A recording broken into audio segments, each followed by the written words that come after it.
2.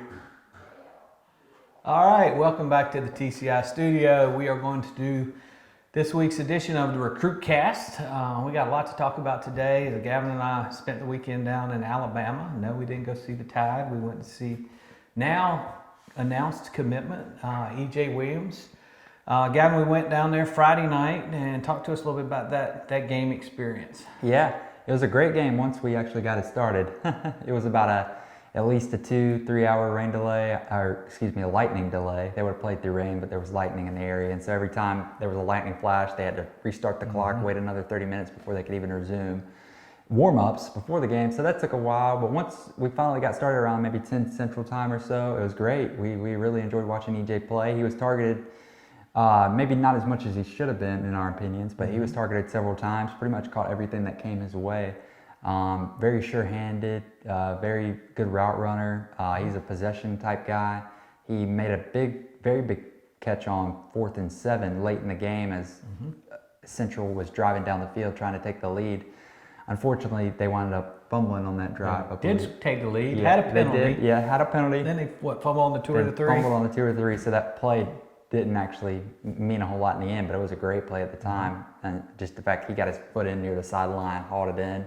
I mean, it was an incredible catch. But Central wound up losing 17-14, but it wasn't to Hoover, Alabama, who they were playing in Montgomery, Alabama at the Crampton Bowl season opener for both teams. But yeah, EJ did all he could to help his team, and I was impressed by what I saw. He's going to make a very good addition to wide receiver U. Well, it was a good night for us too. We had as you said, the forever rain delay. I mean, it wasn't rain; it was like lightning going off over the stadium. We wondered. I think most of the schools up here would have canceled that game a long time ago. It was actually on TV, so they kept trying to get the game in. That did give us the opportunity. You had the opportunity to talk to the receiver coach and also talk to his mom up in the stands. Yeah, so that delay helped us a little bit. First off, some of the highlights of what you heard from the receiver coach, who obviously was able to talk about Ross as well as Williams. Yeah, the receiver coach, Coach Albert.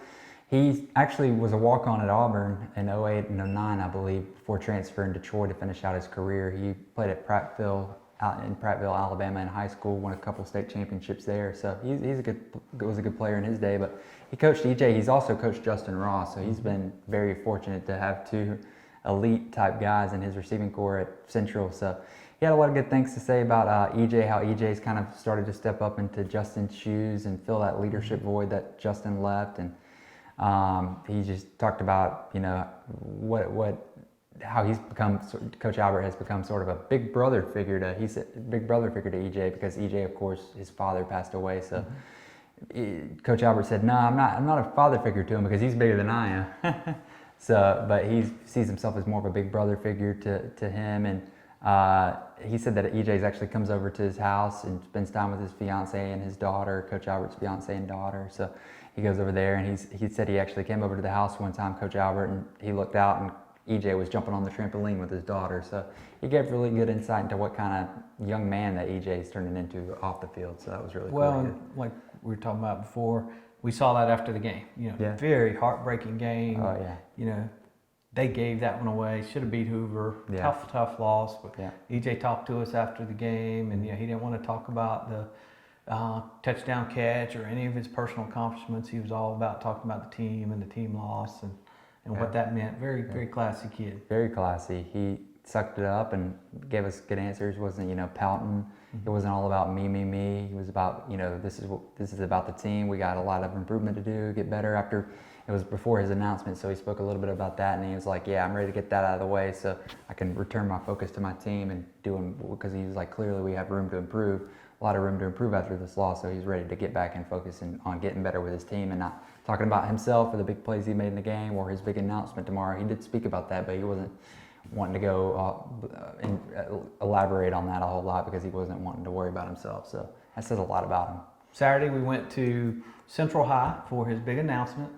Wasn't a surprise, obviously, to those that follow the Clemson Insider. It was kind of funny. One of the other media members that obviously doesn't follow recruiting very closely asked him about, when did you tell the coach? And, when did you make your decision? And some stuff like that. Obviously, if you followed TCI, he's, made that decision some time ago. It wasn't something that was done here in the month of August. But some of the folks there did not know that. But The biggest thing that caught me was just how many family were there. As you mentioned earlier, you know, he picked this day because of his dad's death. He had family come all the way from Jacksonville. I mean, there must have been like 20 or 30 family members that came to support him. That really stood out to me.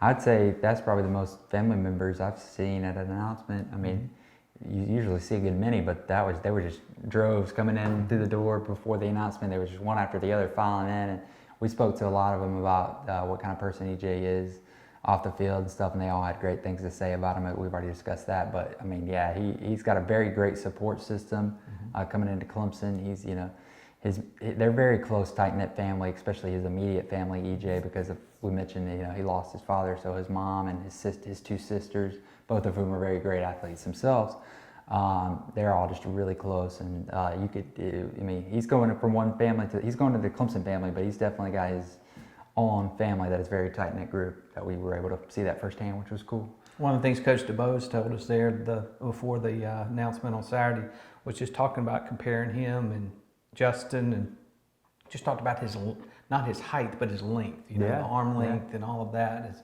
one of the big differences he saw with EJ. You know, said he can be a third down receiver, he can be a, you know, number one, number two receiver, could play a lot of different roles as he moves on up to the Clemson level. Yeah, one of the best attributes from EJ, about EJ, according to Coach DeBose, which is his hands and his possession ability, his ability to make catches and pick up, move the chains, and you know, he's also said he's got the ability to be an explosive type guy who can go up in the air and grab balls and make the big type catches. But you know, he's not like Justin Ross as much in that regard. He's more of a possession type guy, which is something that every offense needs, and it sounds like EJ will be very good in that regard. Yep. So we covered EJ from about 5 or 6 o'clock Friday all the way through after the announcement on Saturday. So hopefully you got your fill. Gavin's probably still got a few things to roll out from this weekend because we got so much coverage of EJ. But great young man, great addition to Clemson, and wanted to go through that in depth. And we'll have some highlights for you. Obviously, hopefully you saw those Friday night. We'll include some of those with this as well. But another great young man coming to Clemson, and stay tuned to TCI for the most complete coverage of Clemson football and recruiting.